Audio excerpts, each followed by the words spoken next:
Good morning, everyone. Good morning. Good morning. Oh, come on. We got more energy Good than morning. that. Good morning. All right. Welcome. And welcome to our panel this morning. I will do a quick introduction of each of the members here, and then they will go on to say a little more about themselves, their mission, their plan, and then we'll take it from there. We have John Keating. John has over 25 years of experience in the energy industry on Long Island, including roles with the Long Island Lighting Company, Keyspan Corp, National Grid, and now PSE&G Long Island. He began as a nuclear power plant electrician in the U.S. Navy and then attended NYIT Old Westbury under the GI Bill to obtain a Bachelor of Science in Electrical Engineering. In his role as Manager of Economic Development at PSE&G, John and his team work with hundreds of businesses throughout Long Island and the Rockaways, helping them to grow their business through energy efficiency and economic development programs. Then we have Stephen Haynes, NYIT. Stephen is an educational professional, over 20 years experience in for-profit and nonprofit education. He is currently the Director of Operations and External Relations for New York Institute of Technology, School of Management. His professional and personal edict has always been, if you are not enrolling or educating students, your only job is then to support those who are. We have Lyle Sclair, sorry. And he is National Grid's Economic Development Representative for its downstate territory, including Nassau and Suffolk counties. He's responsible for overseeing National Grid's 8 economic development programs designed to attract, grow, and retain business on Long Island. He also brings over a decade of experience working with government agencies, not-for-profits, and small businesses to move complex private-public economic development projects along from concept to implementation. We then have, trying to go in order here, but we kind of move things around. We have David Levine on this side. Sorry, this is so you pay attention to where everybody is. David is the co-founder and chief executive officer of the American Sustainable Business Council. He has worked as a social entrepreneur for over 30 years, focusing on the development of whole system solutions for a more sustainable society through building strategic partnerships and broad stakeholder initiatives. Previously, he was the founding director of continuing education and public programs at the Graduate Center, City University of New York. And we have Bob Fonte. And Bob is co-chair of Vision Long Island Business Council, yes? Long Island Business Council. Co-chair of the Suffolk County Alliance of Chambers. And I'm sorry, but I can't read.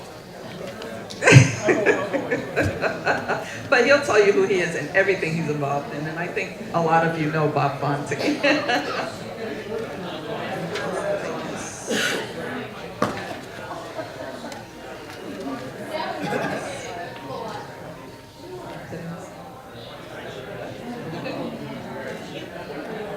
And me. Oh. I am Elizabeth Custodio. I am actually a vice president and CRA Community Development Officer for New York for People's United Bank. And in that role, I work with many people in the community, governmental agencies, in the role of supporting affordable housing, economic development, neighborhood stabilization, small business growth. And it's my pleasure to moderate this panel today. So let us start with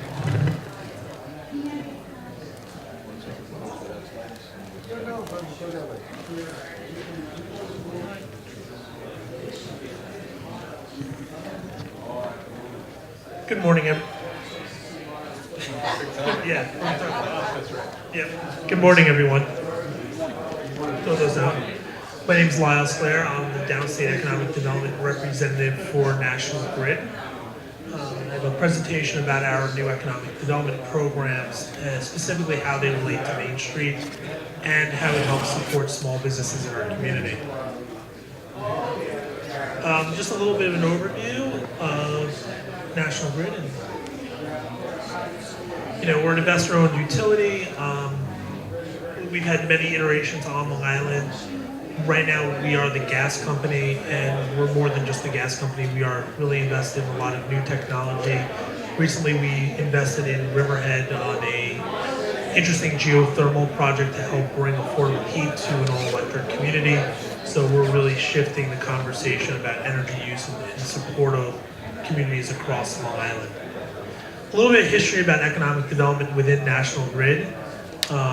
In the downstate area, it actually started back in the 1960s with our sister legacy company, Brooklyn Union Gas, where they created the Cinderella program, which was really designed to help put people back into brownstones in Brooklyn as people were making an exodus for Long Island.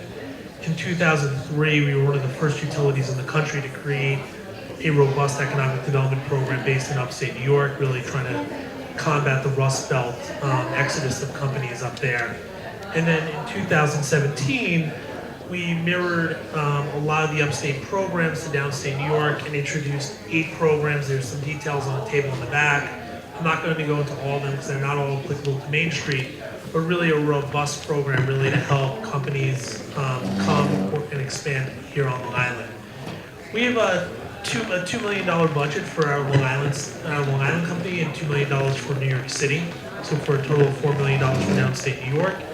And the nice thing is that New York City money cannot be spent on Long Island, and Long Island money cannot be spent in New York City. There's always that constant battle of the state for economic development dollars of which region's going to get more. Here it's very set, so it's not a competition between the two areas. But between the 8 programs, we can adapt to market forces where we see fit. We have a customer incentive hierarchy. I like to say our first level of incentives in which many Main Street programs will fall under is our energy efficiency program, and I have a number of colleagues here from our customer and community team and Laura McNeil from our energy efficiency team who can really go into a lot of the details of those programs. But really, those are you buy something, you get money back for it. The next level of incentive, we offer some rate discounts. Some of them are tied to the Excelsior or IDA benefits. But one of the other things we can do is if you were to reach out to a bank like People's United and they put you on an SBA loan, we can actually give you a reduced rate on a retail store, or if you get a government grant. So, there's a Main Street program going on in your municipality and you take advantage of it and we can document it to the PSC, we can reduce your rate as well. And we have a couple of those applications in the back. And then the last programs now that we have are our economic development grants. And those are really for build-out support, business support and growth, and they do apply a but-for test. So we're not going to be giving out money just because, but we want to know that there's a gap in your business operations that we would be filling. Our guiding principles, we want to be creating jobs. We were actually told by the PSC not to fund housing, so we're jobs, jobs, jobs, and private investment. There's a pre-screening application, so we're going to talk to a small business, to a property owner, to let them know if their project will move forward. We don't want people taking hours or days to put together an application and then it's determined not to be eligible or something we would not fund. So we'll have a detailed pre-screening. It is a detailed application and documentation process. We're looking for innovation, leveraging relationships, taking advantage of government programs, getting community support, finding non-traditional financing sources, and it's a reimbursable program. So we're not funding you up front, but you have to complete the work to get your money. The 8 programs you can see here is we have a marketing program to attract businesses from outside the region. We have a brownfield redevelopment program, a capital investment program to offset costs of getting gas to new buildings. We have a productivity program for manufacturers done in partnership with Stony Brook. We have, our energy efficiency programs. We have a Cinderella program, which I'll get into in a little more detail. We have a sustainable gas and economic development program that's kind of those weird technologies that consultants might go say, hey, you know, I want to buy your waste oil, and somehow I'm going to make natural gas for National Grid to buy. That's what we're looking to fund there. We have an industrial building redevelopment. A lot of the older buildings, if you look at Grumman, that's now being purchased, or out in Epcal, where you had one large user in the past, you're subdividing buildings. We can help with the subdivision for industrial uses, and we have an incubator program as well. The process is a pretty quick one. It's a 2 to 3 week pre-application process. As I said, we do a detailed pre-application. So we will review your project, understand your funding sources, make sure you submit an acceptable budget. The application process is 6 to 8 weeks. A lot of that's on the customer. It can be on the customer, some of it's on our side. It does take time to put together all the numbers and things that we need. And it does take us some time to do the approvals and verify that all the documents are in place. The project phase or construction phase, again, it will depend on the project. I will put a caveat. Our grant money is tied to our current rate agreement with the PSC. So it expires at the end of 2019. But based off of what we've seen in upstate New York, they have extended those in the past. We anticipate something happening similar with such a great response to our programs in the first year. And then a 3 to 4 week closeout period, just verifying expenses, making sure the companies complete final surveys, and then a check is sent out to the company, in terms of the grant amount. So what I'd like to talk about is our Cinderella program. There's a lot more information in the back, but really this is a vacant building program. We're really trying to transform these buildings. We're not looking at individual spaces, but for the most part, a building needs to be 100% vacant, except in certain situations where we can do a building that's 90% vacant, and it's the entire building. So if it's a mixed-use building, if the retail is unoccupied, but you have residents on the top, it would not necessarily be eligible for our program. Our applicant can be anyone. It can be a private developer. It can be the government. It could be an IDA. It can be a tenant. At the end of the day, we'll have the account at the end of the day. So municipalities can apply for certain buildings in advance of a project. Things that we will fund through this are pre-construction documents, commercial and industrial site preparation, construction and renovation costs. And really, it's for buildings under 100,000 square feet. We will not fund anything related to the build-out of residential units, but that does not mean we wouldn't fund, let's say, if you look at a building and you have a 2-story building, we would count 50% of the roof cost, because you can't have a roof for just the residential, nor will you have roof just for the commercial. So we will prorate the grant amount depending on the project size. And again, depending on the project, we can go up to $250,000. So before this year, the rules were a little bit different. I would say it had a little bit wider net of programs, of projects that would be accepted, but we would only be able to give funding up to $25,000. So under this project, new description, we can do a lot more. Just quickly, turn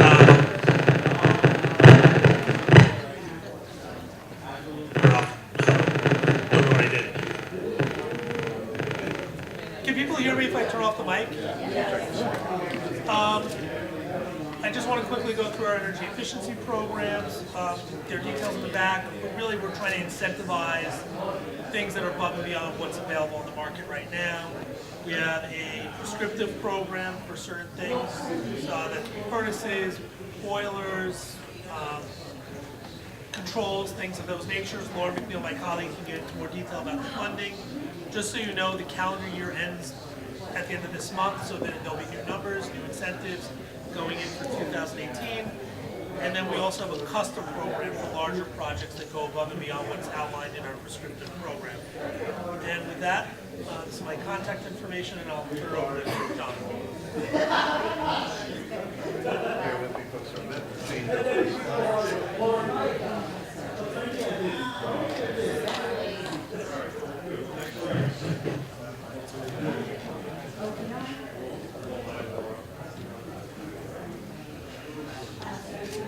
Okay, well, you're looking for the other slide. And go ahead, go through your slides and all of that.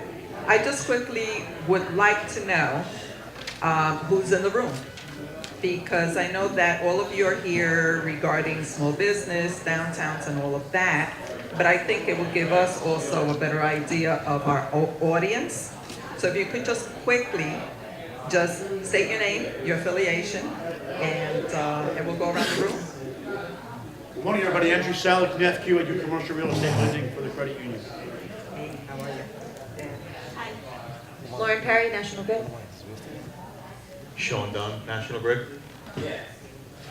Olga Sanemi, Adelante Suffolk County. Kathy Wong, Market Manager at People's United Bank, full service. Jackie Butler, also with People's United Bank, Market Manager.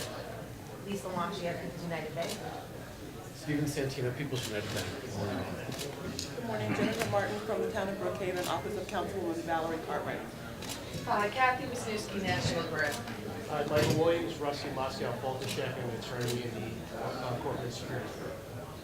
Ken Patrick Johnson, Huntington Station Resource Leadership Council. Mary Ramos, Concern for Independent Living. Caroline Palmer,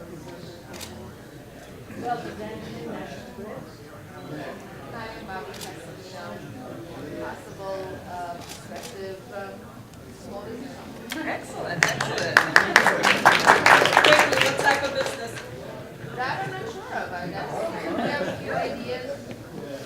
Excellent, excellent. Hi, Patty Bourne City, Long Beach Economic Development. Michelle Feldman, Levin Barnes, Lynn Wankert, Harris, and Archer. I'm a corporate and commercial attorney. Robert Weiser, the Baldwin Civic Association. Hi, James E. from Remax Legacy, Realtor. Dale Bangura, Long Island Board of Realtors, Chapter President of the Western Region. Mark Mancini, Manager of Architecture. Folks could just speak a little louder. That'd be great too. Mark Mancini, Mancini Architecture. Will Quintanilla from Mancini Architecture. Michael Langer from American Mobile Home Leasing, temporary housing consultant. Okay, Steve Parada, Town of North Hempstead Planning Department. Julie Marcafella, past president of the Nassau Council of Chambers of Commerce and vice president of the Elmont Chamber. Tony Savino, PSEG Long Island. Alex Nyland, PSEG Long Island Economic Development Board. excellent. Well, welcome everyone. And this gives us a better idea of who's here and amongst each other who we can network with. And we'll continue. And Should we try it again? Yeah. Let's try. Let's see. 1, 2, 3. Nah, still not good, huh? Sing a little, Mike. You really want to empty the room, don't you, Ken? I actually feel like I'm at the Thanksgiving kids table here. So, good morning, everybody. I'm John Keating. I'm manager of economic development for PSEG Long Island. Just have a few slides just to give you, again, like a lot of different national groups. Just give you a flavor of some of the programs that we have for businesses.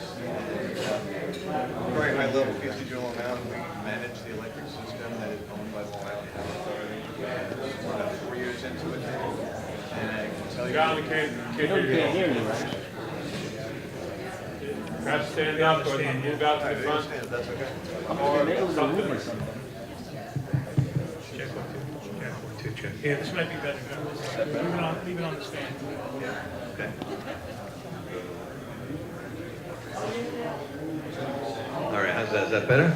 Yes. Better. Okay, good. No, really, it gets there. Okay, so we're into it about 4 years now. One of our biggest goals is to make this a top-tier utility. At this point, we are the most improved customer service utility nationally in J.D. Power. We have a long way to go, but we're moving the right way. And I just wanted to talk today about some of the programs that we have for communities and businesses. Some of them which you may know of, some of which you may not know of. We do have a very strong commitment to energy efficiency and renewables. You've probably seen thousands of roofs out there on people's homes. We've provided rebates to about 10,000 of those homes already. And we have a big focus on helping customers reduce energy and lower costs. And we have demand reduction programs as well. And a lot of people ask us, why would you do that? Why are you paying people to use less of your product? And a couple of reasons. One of which is, of course, environmental, right? So less energy is less carbon into the environment. So that's part of it. The other part of it is business sense, right? So it costs us more money to buy power on a peak time. So if we can lower that peak and help people just reduce that energy use during those hot summer days, then that's less power we have to buy on the market, and it just lowers everybody's costs. So that's the reason why we do it. It's really an investment in helping everybody's costs to stay low. Helps us to avoid building power plants, which are very expensive and very difficult to site on Long Island. We're actually in a very good position right now. We have plenty of capacity for many years out, so we're in good shape. The other part of the energy efficiency program, the benefit of it is economics, is that there are hundreds of contractors who participate in these programs. So we're generating business into the economy. So it's this is all benefits of these programs. Specifically on economic development, we have a variety of our own programs that we call legacy programs. We've had them for some time, mostly focused on large business and very similar. Lyle with National Grid, they have very similar programs as we do for large businesses. And we're also happy today, and I want to talk a little bit more about 2 new programs that we've recently announced for small business. So I'll talk a little bit more about that just briefly.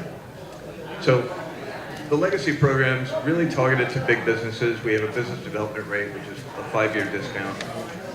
We have the Excelsior Jobs program, which is a New York State program, which as long as you're adding jobs or investment, we can then offer you a discount on your electric use. We have a Recharge New York program that we participate in. It's New York State Power, it's hydropower generally from upstate that we can deliver to you to help you add jobs and add investment. The thing that we're most excited about today is most recently we call these revival programs, because they're new programs that we've started for small business and business communities.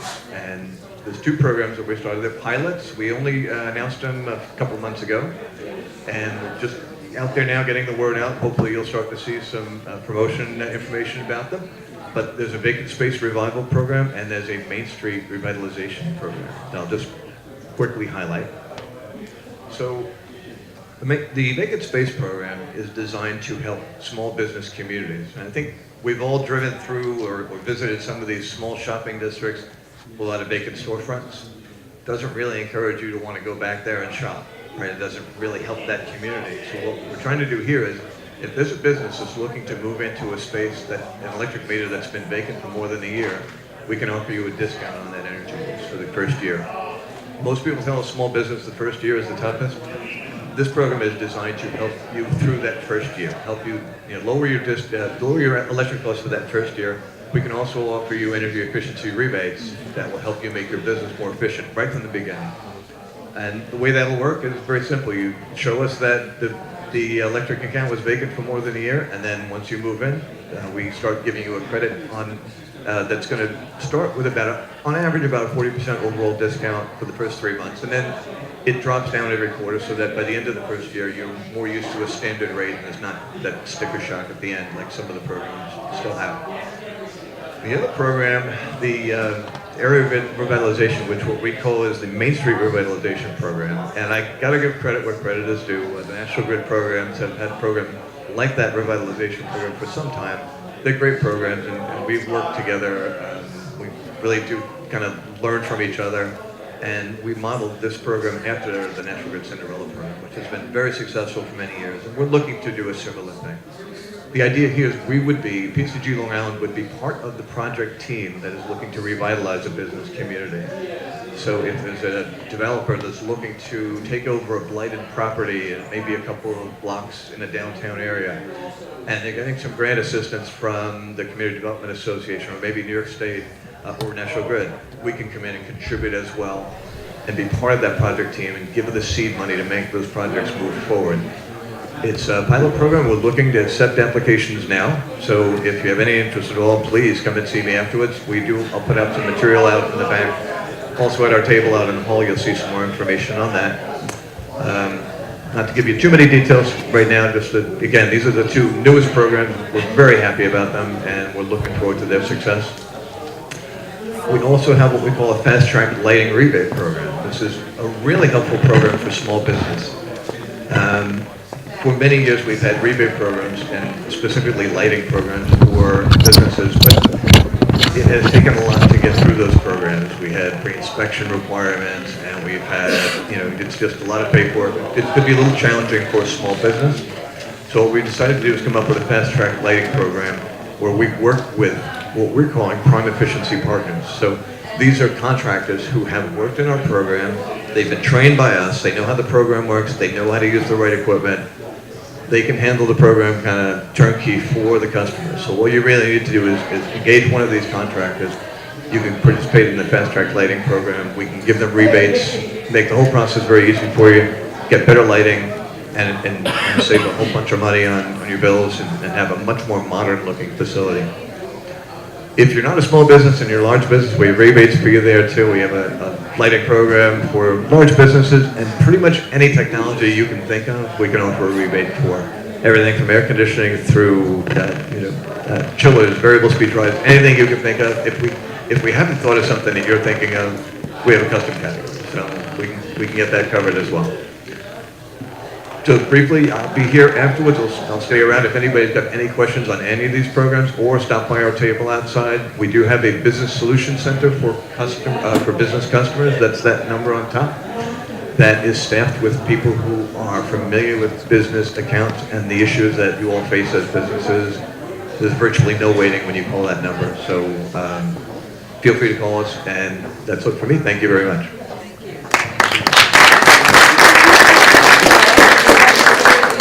Guys, you heard it from them, to contact to get further information, plus of course visit their booth, and excellent resources. So now we have Bob Fonte. Hi, good morning, and thank you again for coming. This has been 20 years, just so you know, for Vision Long Island. I remember when it was Vision Huntington, and as Eric and I were sitting back 20 years ago and looking at expanding our outreach, we said we need to do it also on a business level. And that's the reason why we had put together Vision Long Island. But one of the things that we do, I run a small business as well, small real estate business, real estate property management and consulting and brokerage. We will run small businesses, and we always realize one thing. It's not what you make, it's what you spend, right? If you can't control your income, can you control your expenditures? Well, guess what? You can. With these colleagues up here, you have to know how to harvest the gold. And you have to dig deep. You know something? As Adrian Esposito said many years ago, you have to wake up, you have to show up, and you have to speak up. We've done two of those things today. The last one is to speak to the people that are up here because they know how to save money. I can tell you, as whether it's Long Island Business Council or even the Suffolk County Alliance of Chambers, we partner with also the Nassau County Alliance, Nassau County Chambers with Julie. Julie knows better than anyone else. 30 some odd years in business as a Chambers representative in Nassau, has been paving the way for a lot of businesses in Nassau County, and also helping us in some. We come together. Why? Because it's not what you make, it's what you spend, right? All right, so in that avenue, we realize also that in order to be a big business, you need to be a small business, right? You can't get there from here, right? It's like the don't walk sign. You can't get there from here if you can't cross the street. So we look for partnerships. We provide partnerships at our breakfast meetings, our networking meetings. So what is it that we've done? Well, several years ago, we came together with the Nassau Chambers, with the Vision Long Island Business Council, my co-chair is Rich Verlode in Nassau, and we decided, why don't businesses have an opportunity to have an IRA? Right? Think about it. There's no IRA. Your business does well. What do you have to do? You either get taxed on it or you spend it, right? So why not have an IRA? So we got together several years ago and we started what is called as the New York State Small Business Deferred Tax. In bad economic times, and we've all been going through it, and I won't even get into the tax cuts or the tax proposals that are coming out of Washington this week or next week, and that will devastate us. But we started that several years ago. It passed the state Senate. It did not pass the state assembly. Why? Well, sometimes politics is local, but guess what? We all are local. So it takes us to show up, to speak up, and to wake up. So so we started that, and we're going to look to push that agenda today and going through in 2018. Why? It's not just local. We went to Washington and met with Congressman Israel and then Congressman Bishop. Same initiative. So we got an IR resolution called the Small Business Save Act. Same premise. In bad economic times, you get to pull your money out tax-free. You get to put it in on a proportionate share. We work with organized labor because we wanted to make sure it wasn't just centric to small businesses, but to large businesses. So we're going to be asking you to work with us in a strategic relationship, in a partnership, to make that happen. Many things that we do as chamber organizations is that we make sure that the small businesses have opportunity, access to capital. We want to make sure that it's something you can get to. You know the don't walk sign that you have there? The line goes down in there, but it's not connected across the street. We're going to connect that for you, so this way we can walk. We can walk across the street, we can walk to Albany, we can walk to DC to make that happen. So those are the things that we're looking to do, and the initiatives. We have you have a lot of people in banking right now. I implore you, do not leave right after this. I am telling you, the solution, the answer is right next to you. Wake up, show up, speak up. Thank you. So here you have it. You have resources to save money. You have another resource here with championing advocacy and getting together, asking the right questions, get the answers. Good morning. My name is Steve Haynes. I am the Director of Internal Operations and External Relations for New York Institute of Technology School of Management. If I knew the title was going to be that long when I accepted, I would have negotiated a higher salary based on the amount of words on the title. I didn't. The reason I'm here today is to not discuss the financing part, but the resources to businesses, say, on Main Street. There are a lot of universities, colleges on Long Island, and a lot of you probably have heard of NYIT. You might think of them as being a technical school or an engineering school or our medical school, things of that nature. We also have a very robust school of management.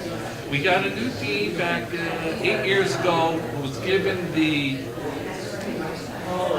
task, the charge, to obtain an additional accreditation. It's called AACSB, Association of Advancement to Collegiate Schools of Businesses.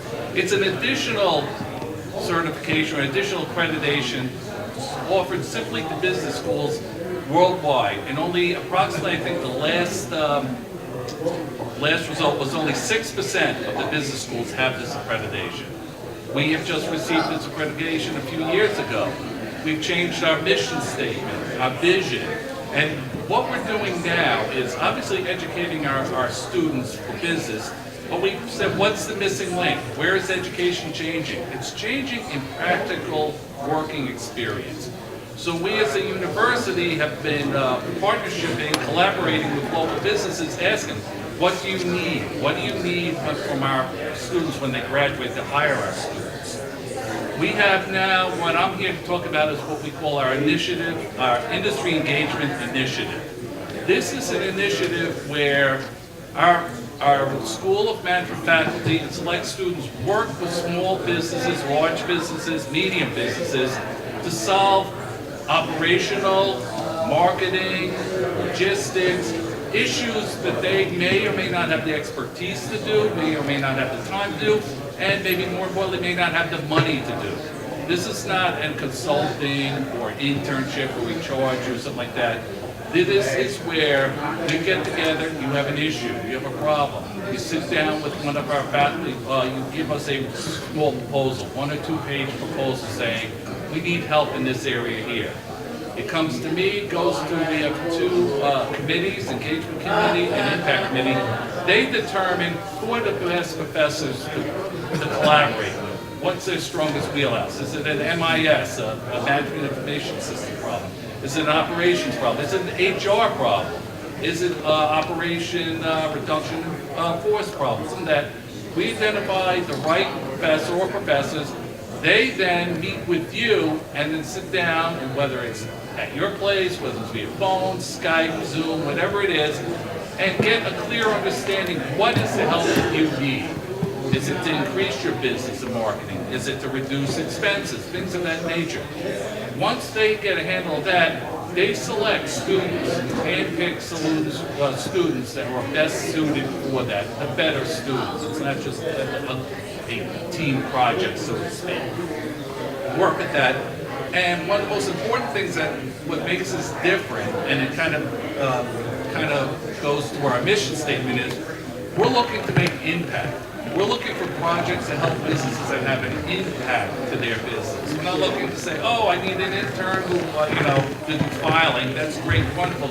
But we're looking for impact. What are measures of impact that we as a university say for our students? One, maybe you hire our student after the project. Everyone is looking to hire talented staff. What's a better way than having working with some of our students, them coming up with a project, maybe solving a problem that you have, and then you might want to hire them after that. Re-engagement.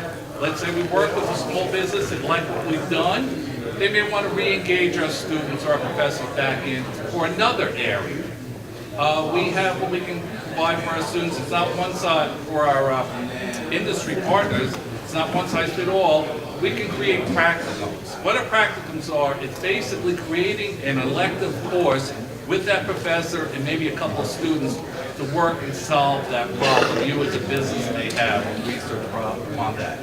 Now, why are we doing it? Well, it's our corporate goal, corporate vision, it satisfies our accreditation, and it's the right thing to do, and it is what our new dean, the dean last 10 years, wants us to do. Because we realize the students learn best by doing. Yes, we have all the theoretical courses, and we've all gone to college and that the courses, and have the talking head, and listen, take notes, and take exams. But our students really learn by actually doing things for a company. So, as I say, resource for business, these are areas that businesses may benefit.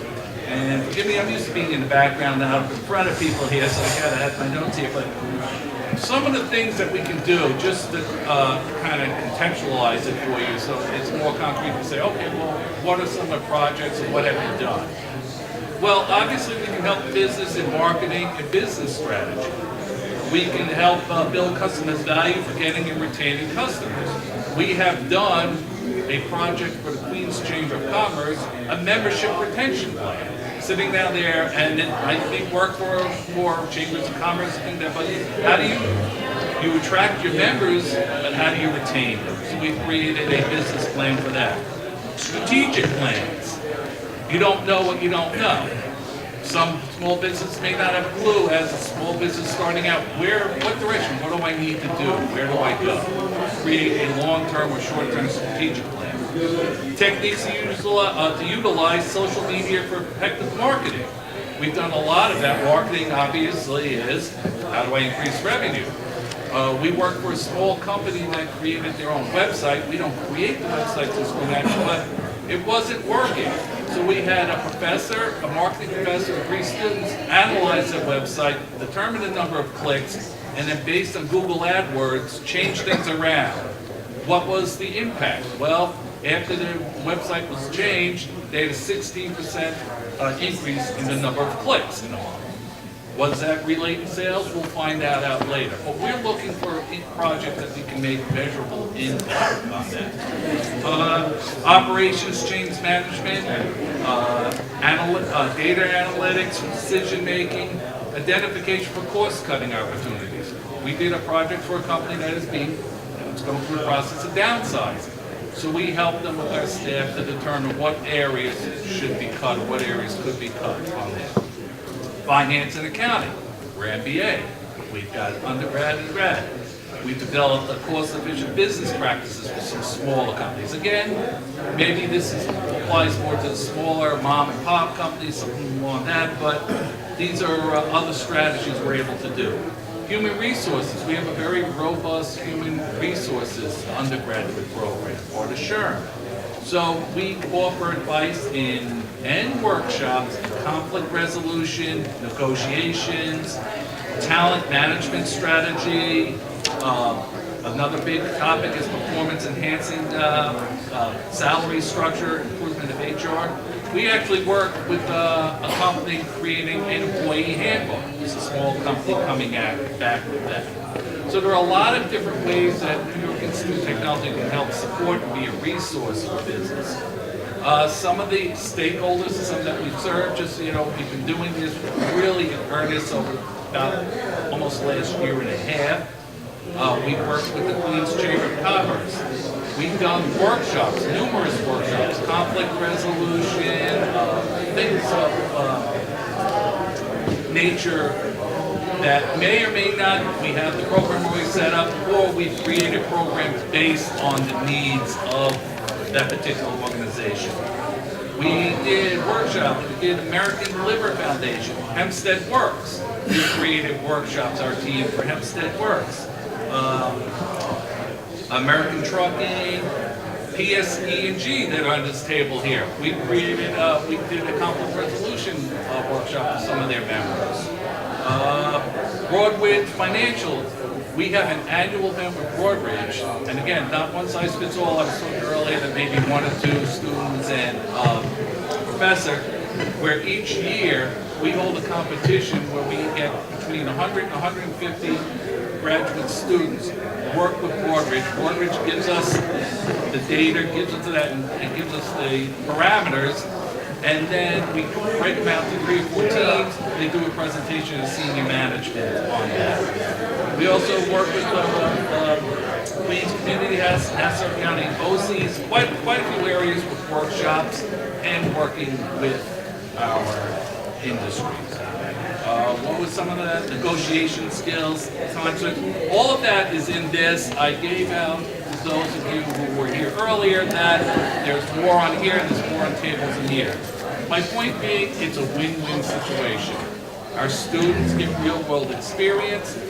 Companies get real-world action on areas that they may or may not have the expertise in, or the resources to do, or even they didn't even realize they needed it. So that's my I said I would keep it quick here. We'll be running out of time. 5-minute elevator pitch on that. So I'd be happy to meet anyone afterwards. And that generally what happens is you kind of give us an idea. It goes to the committee where they can find the best professor. They contact you, make a determination, determine your outcomes, then we get the students, and then it works out there. Right now, we've done 24 projects. In the last year, we have about 9 still being processed for status here. And we're looking really to ramp it up. We're looking for every single one of our students to be involved with industry. And so, thank you very much. Resources, as you can see, this can all be collaborative. And again, please make sure that you come get your information. And now, David. Great. Well, good morning again. So David Levine, the American Sustainable Business Council, which is a council of business organizations and companies nationally that we brought together in order to be the voice and power for business to advocate for a sustainable economy.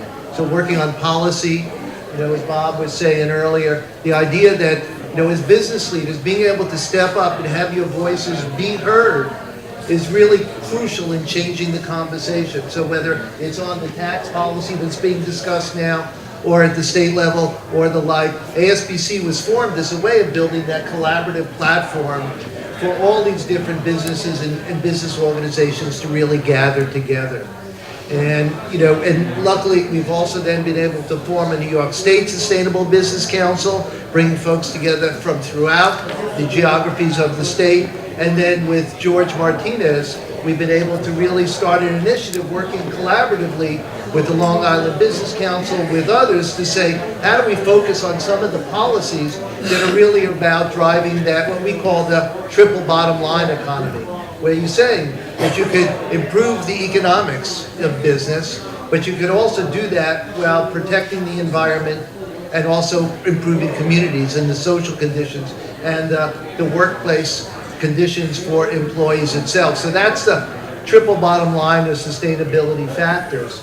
But appertain to the the topic of today of sort of access to capital, part of what we have been seeing is a real change in the way that folks think about economic development. You know, we know there is still this idea that we're going to compete for this large corporation to come in, right? That was the whole Amazon, request, right? This is grab me, let me come there. But what we've seen is a greater consciousness also about what's wrong with that model. Company comes in, you've given away all these tax incentives, there's nothing left to support infrastructure and education for the development of the towns. You've given a lot away, and then after a while, perhaps these corporations pick up, move somewhere else because they got offered a better deal.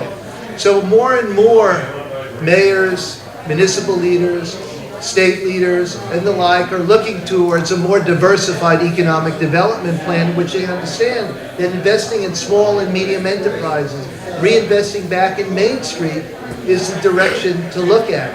Because we see more and more of the jobs being created by those new entrepreneurs, by those small and medium enterprises that perhaps will get bigger later, but that connection to community, the people, look at the food movement, right?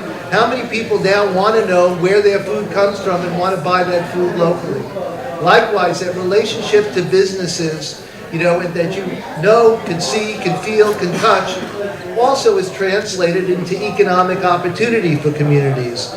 More and more studies have shown that dollars that are spent with a local or Main Street business recirculate back in that community 3 and 4 times over, as opposed to a big box store where the money comes in, gets sent perhaps somewhere else in the country, or perhaps to an offshore tax haven account where that money is not being recounted or reinvested back in the community over and over. So part of what the American Sustainable Business Council is, how do we drive policy to actually support, the rebuilding of Main Streets, the support for small and medium enterprises, and the support for those that are choosing to actually invest in these initiatives that also protect the environment, conditions, raise up high road workplaces and the like, pay their employees well, because we see all of that feeds to the long-term well-being of the economy.